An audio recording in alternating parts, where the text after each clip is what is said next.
how to add a click to call button in Elementor.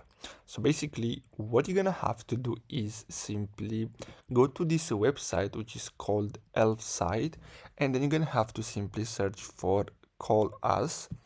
Here are the templates. So as you can see, I already have an account, so you're gonna have to create your free account. So simply choose any of these templates and then simply click on continue. Then here you're gonna have to enter the phone number, then choose the button as you can see, and then click on add to website for free. And now you're gonna have to simply wait until this loads up, and then simply, so this is how it's gonna look like.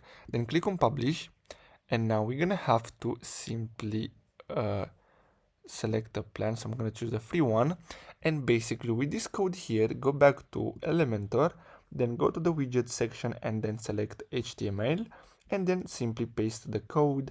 And basically that's all you have to do in order to add a click to call button in Elementor.